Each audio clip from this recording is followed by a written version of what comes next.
My name is Laura Johnson. I work with UVM Extension and I am the Pollinator Support Specialist, and I'm also a Certified Crop Advisor.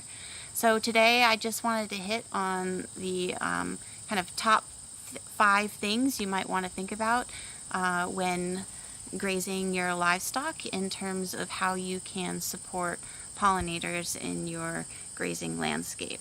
So one thing that you might consider is bare patches of soil in your fields. So most bees, about 70 to 75% of bees, nest in the soil. So if you allow some spaces of bare soils in your pasture, you're providing potential habitat for bees to tunnel and nest and rear their brood in your pasture. Number 2, in terms of top 5 things you can do to support pollinators in your pasture, is to think about creating a mosaic of habitat throughout your landscape. So the rule of thumb that I have been thinking about is providing 1% to 2.5% of your total field landscape and keeping that in flowering and protected habitat. You can help support pollinators and insects in your grazing system. Number 3 is grow a mixed stand of legumes and grasses. So legumes, if you allow them to flower, provide really valuable resources for bees and butterflies and other pollinators.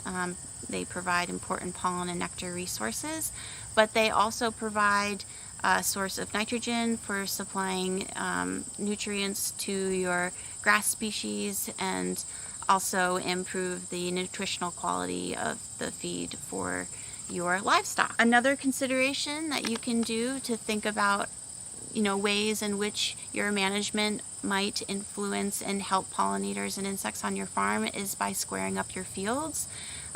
So by kind of leaving funky corners and field margins be and just squaring them up, you kind of improve your ease of fencing as you rotate your animals and also leave space for wildflowers to grow and provide floral resources for pollinators. Messy grazing is good, and by leaving a diversity of stem lengths and kind of rough patches of grass and flowers, or maybe you've got milkweed sticking up in your field that is essential for monarchs to feed on.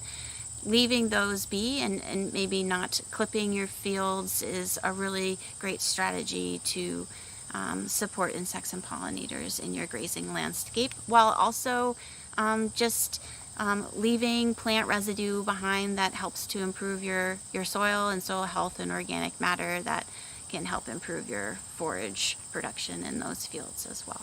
This video is brought to you by the Vermont Grass Farmers Association and the National Grazing Lands Coalition. It is partially funded by a USDA NRCS agreement.